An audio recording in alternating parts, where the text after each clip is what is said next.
Hi guys, for today's video guys, ituturo ko sa inyo guys kung paano natin to palitan ng battery guys. Kasi inaano yung battery niya guys, madaling malubat guys. Kaya umorder ako sa Shopee guys itong battery guys. I-unboxing muna natin guys bago natin ilagay itong battery guys na bago. Kasi ang nilagay ko kasi nito guys na battery luma kasi guys, kaya papalitan natin kasi madaling malubat.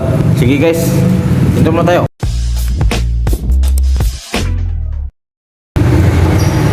Welcome back to my channel guys. Ito na guys, bubuksan natin itong battery guys. Nabili ko pala siya guys sa halagang 110 guys. Dalawa na to siguro siya guys, dalawa. Kasi yung single madali din itong malubat na battery guys. Nabili ko pala to sa Lazada guys. Ayan guys, bubuksan natin guys.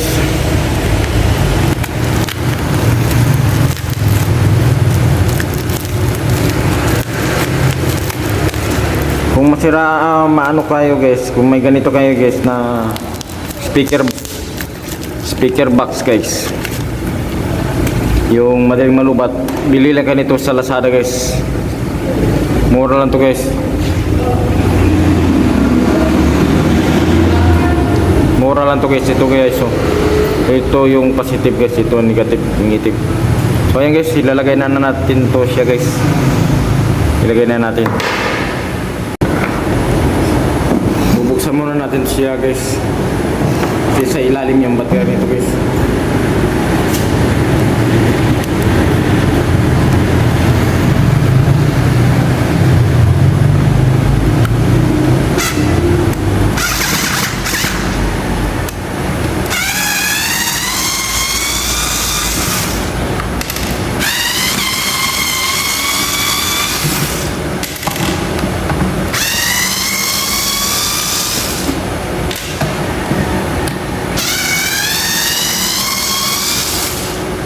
Ayan guys, buksan natin to guys. Lumikit siya guys, lumikit, matigas. Ayan guys, ito yung sa battery guys, oh. Ito natin ilagay.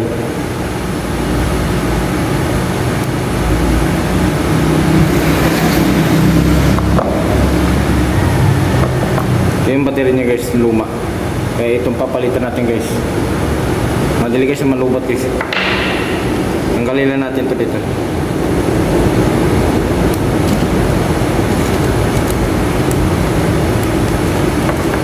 Palit natin ito guys.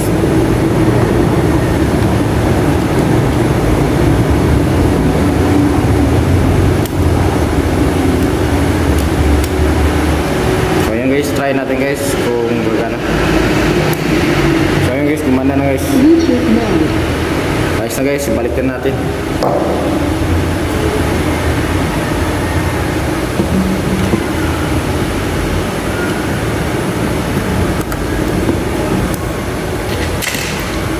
Madali lang magkuhan guys, palit ng battery. Kahit kayo guys marunong na kayo nito magpalit.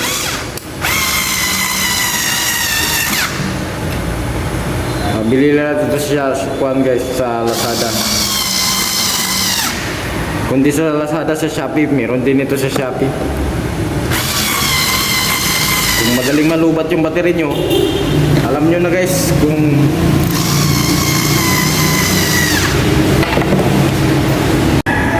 so ayan guys, natapos na natin guys. Try natin on guys kung okay. Ayun guys, oh, full charge siya guys, oh. So ayan guys, dito na lang tayo. Bago ka pala sa channel ko, please subscribe my channel. Paki-click na din yung bell button para lagi ko updated sa mga videos ko. Bye bye!